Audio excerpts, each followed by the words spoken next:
On va plonger ensemble dans un univers souvent invisible, mais pourtant absolument essentiel à la vie sur Terre, celui des champignons. Et croyez-moi, on va devoir mettre de côté pas mal d'idées reçues, parce que le monde qu'on s'apprête à explorer est bien plus complexe et franchement plus fascinant qu'on ne l'imagine. Quand on dit champignon, c'est souvent cette image qui nous vient en tête. Le petit chapeau, le pied, bref, la partie visible qu'on va ramasser en forêt. Mais en réalité, ça, ce n'est que la pointe de l'iceberg. Une illusion, presque.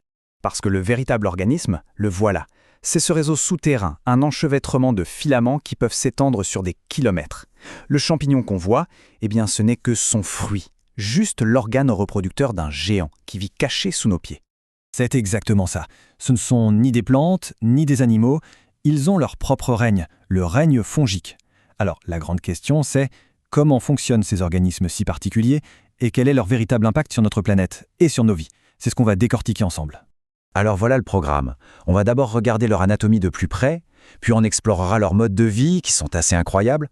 Ensuite, on se penchera sur leur double jeu d'amis-ennemis avec nous les humains, avant de voir comment les scientifiques essaient de mettre un peu d'ordre dans tout ce petit monde. Allez, on entre dans le vif du sujet. Pour vraiment piger ce que sont les champignons, il faut d'abord jeter un œil à leur carte d'identité biologique. C'est ça qui les rend si uniques. Alors, qu'est-ce qui fait un champignon? On peut résumer ça en 3 points clés. D'abord, ce sont des eucaryotes. Leurs cellules sont complexes, un peu comme les nôtres. Ensuite, ils sont immobiles. Et enfin, le point le plus important, ils sont hétérotrophes. Ça veut dire qu'ils ne peuvent pas faire de photosynthèse. Ils sont obligés d'absorber leur nourriture depuis leur environnement. Ce corps du champignon, l'ensemble de ces cellules, ça porte un nom un peu technique, le thalle. Et ce thalle, il se présente sous 2 formes principales, de design, si on veut, qui vont tout définir pour la suite. On a d'un côté les moisissures. Leur thalle est filamenteux, c'est un vrai réseau de filaments microscopiques qu'on appelle des ifs. Et de l'autre côté, on a les levures. Et là, c'est un tout autre monde. Ce sont de simples organismes unicellulaires, tout petits, souvent ovales, qui se multiplient en créant des clones d'eux-mêmes. On appelle ça le bourgeonnement. Là, l'image parle d'elle-même, non? À gauche, on a ce réseau complexe, ramifié, qui forme une moisissure. Et à droite, les petites cellules toutes seules de la levure. Ce sont vraiment 2 stratégies de vie complètement différentes, mais qui appartiennent pourtant à la même grande famille des champignons. Qu'ils soient moisissures ou levures, ils partagent une sorte d'armure biochimique secrète. Leur paroi cellulaire, elle n'est pas faite de cellulose, comme chez les plantes, non, elle est faite de chitine. Oui, c'est la même matière que la carapace des insectes. Et leur membrane contient une molécule bien à eux, l'ergostérol. Retenez bien ces 2 noms, chitine et ergostérol, parce que c'est précisément ça que visent nos médicaments antifongiques. C'est leur talon d'Achille. Ok, maintenant on sait à quoi ils ressemblent de près. Mais comment font-ils pour vivre? Vu qu'ils ne peuvent pas produire leur propre nourriture, comment se débrouillent-ils pour non seulement survivre, mais carrément prospérer partout sur la planète? En gros, les champignons ont adopté 3 grands styles de vie. Soit ils sont saprophytes, ce sont les grands recycleurs de la nature, ils mangent la matière morte. Soit ils sont parasites, là ils s'attaquent à des organismes vivants pour se nourrir. Et enfin, ils peuvent être symbiotiques, ils créent des partenariats gagnant-gagnant avec d'autres êtres vivants. Et ce rôle de recycleur, il est absolument fondamental. Il faut s'imaginer un monde sans eux. Les forêts seraient juste étouffées sous des montagnes de feuilles et de bois morts. Les champignons saprophytes sont les seuls à pouvoir décomposer la lignine, ce truc super rigide qui compose le bois. En faisant ça, ils libèrent tous les nutriments, ils fertilisent les sols et ils permettent à la vie de continuer. Sans eux, le cycle de la vie s'arrêterait, tout simplement. Ce double jeu, entre création et destruction, nous amène tout droit à notre relation très compliquée avec les champignons.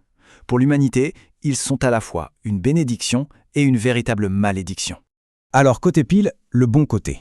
Le pain qui lève, la bière qui fermente, c'est une levure, Saccharomyces cerevisiae. Le goût si particulier du roquefort, c'est une moisissure, Penicillium. Et bien sûr, comment ne pas parler de la pénicilline, cet antibiotique révolutionnaire tiré d'un champignon. Ce sont vraiment les alliés invisibles de notre assiette et de notre pharmacie. Et puis, il y a le côté face, le revers de la médaille.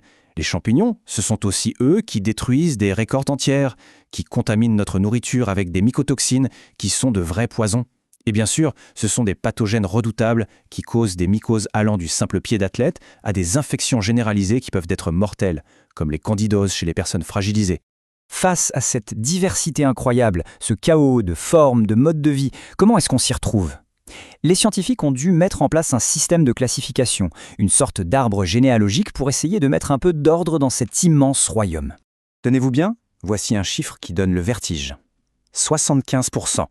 Sur les centaines de milliers d'espèces connues, un seul grand groupe, celui des ascomycètes, représente à lui seul 75% des espèces de champignons qui ont un impact sur nous, les humains. C'est une domination quasi totale. La taxonomie, ça peut faire un peu peur, mais en fait, il y a une astuce, une sorte de code. Le nom d'un champignon nous dit où il se situe dans l'arbre généalogique. La terminaison de son nom change selon son rang. Si ça finit en mycotina, c'est une grande division. Si c'est mycète, c'est une classe. En al, c'est un ordre. C'est un peu comme lire un passeport qui indique d'où il vient. Et puis, il y a cette bizarrerie, une sorte de catégorie fourre-tout qu'on a appelée les deutéromycètes, ou les champignons imparfaits. C'est une salle d'attente où on met tous les champignons dont on n'a jamais réussi à observer la reproduction sexuée. Le paradoxe, qui est assez fou, c'est que dans cette catégorie mystère, on trouve certains des pathogènes les plus importants pour l'être humain. Et cette histoire de reproduction nous amène à un concept un peu dingue. Un seul et même champignon peut avoir deux noms différents. Un nom pour sa forme asexuée, qu'on appelle l'anamorphe, et un autre nom pour sa forme sexuée, le téléomorphe.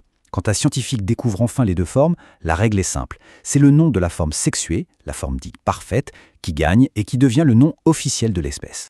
Bref, on l'a vu, les champignons sont à la fois les moteurs silencieux de nos écosystèmes, des partenaires de notre quotidien, mais aussi des adversaires redoutables. Alors qu'on continue à peine à explorer ce royaume caché, à la frontière entre la vie et la décomposition, une question reste en suspens: quels autres secrets nous réserve-t-il encore ?